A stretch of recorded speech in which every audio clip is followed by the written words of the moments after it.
Black-Leg Sanji, the curly-browed wing of the future Pirate King, who just so happens to be my personal favorite Straw Hat.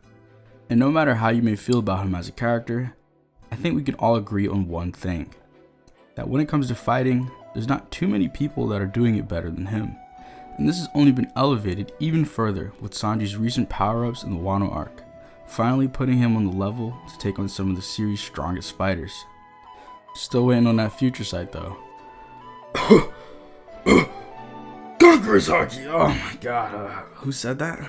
But even with his newfound abilities, in typical shonen fashion, it's not over until it's over. And while the idea of Black Flames definitely excites me as a fan, I believe that there's room for Sanji to utilize the skills of what he's best known for: cooking. Let me cook! Let me cook! Let me cook! Now you might be thinking, well, it's just food. What is he really gonna do? Bake an emperor cake to get them to stop fighting? Oh wait, well, that's not too far from the truth. Back in the Punk Hazard arc, while getting a little more insight into Sanji's training during the 2-year time skip, we learned of the existence of the 99 vital recipes. Originating from the Kamabaka Queendom, the 99 recipes, a part of the attack cuisine, were designed to enhance or apply status effects to the human body. Sanji was able to learn these recipes through defeating the 99 masters of Nukama Kenpo, effectively allowing his worlds as a fighter and a chef to cross between each other. The first recipe that we see Sanji use is the hormone soup with sea pork at the end of Punk Hazard. A giant pot of soup served with roasted pork, both infused with hormones, restoring both strength and energy to those who eat it.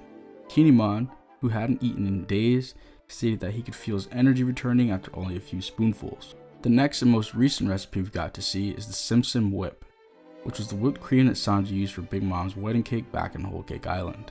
This recipe possessed more of a status effect or debuff compared to the hormone soup. The whipped cream is so sweet and delicious that it can almost kill you with bliss, while also possessing a sort of hypnotizing effect. Obviously, it was strong enough to incapacitate Big Mom, so it is a no joking matter. With only 2 of the recipes revealed to us, it leaves us with plenty of room to speculate as to what the other 97 recipes could be. And given the RPG-like nature of the recipes, I looked no further than the Monster Hunter series for inspiration. In Monster Hunter, through various combinations of ingredients, the player can craft meals that apply a number of buffs to themselves and their party for a limited time. Some of the stats for meals include courage, resilience, and vigor, which loosely translate into attack, defense, and stamina. It definitely goes without saying that meals that apply buffs to stats such as attack, defense, and speed exist within the 99 recipes, but it's One Piece, and likely goes even further than that, like a recipe that fights against poisons, or one so spicy that you breathe fire, or even a meal that after eaten keeps you full for a month to prevent people from starving out at sea. The limits are truly endless and would be a fitting addition to Sanji's arsenal, and he almost undoubtedly has cooked many of these recipes for the Straw Hats off screen, but seeing it incorporated more into the story would obviously be more enjoyable to the reader. Now, after discussing what Sanji could do, I also want to address why he should do it. More importantly, why it would make sense in the story. For starters, this would work perfectly in large-scale battles such as Wano, where the Straw Hats are supported by large armies who don't possess Haki or Devil Fruit abilities. The buff gained from the 99 recipes would give them the edge to fight on par with opposing forces without the need for external power-ups. And similarly to Monster Hunter, many of these recipes would be time-based, essentially acting as a plot device to create tension during a fight. In 5 minutes, our strength will run out. Luffy has to win within that time or we'll lose. It's just an off-the-cuff idea of how it could be implemented. And if that sounds far-fetched, plenty of other time-based plot devices have been used in prominent moments of major arcs. Secondly, this would make Sanji's training with Ivankov feel more fulfilling, as this is a more direct takeaway from the 2 years in Kamabaka as opposed to Sanji naturally getting stronger. Luffy got his flashback with Rayleigh, Zoro got his flashback with Mihawk, and this would be a great way to grant Sanji his Ivankov flashback via the method only he can achieve: cooking, especially since we're not getting a death wink anytime soon. Combined with his traditional culinary skills, his ability to make people stronger by feeding them would add great depth to Sanji as a character, with what the art of cooking means to him, as well as pushing him further up the ladder to becoming the greatest chef in the seas. Lastly, I believe that in the final war, Sanji will be tasked with cooking for the Straw Hats Alliance, consisting of the Grand Fleet, the Revolutionary Army, and various allied nations. Now you may be thinking, There's no way that Sanji on his own could ever cook that much food for so many people.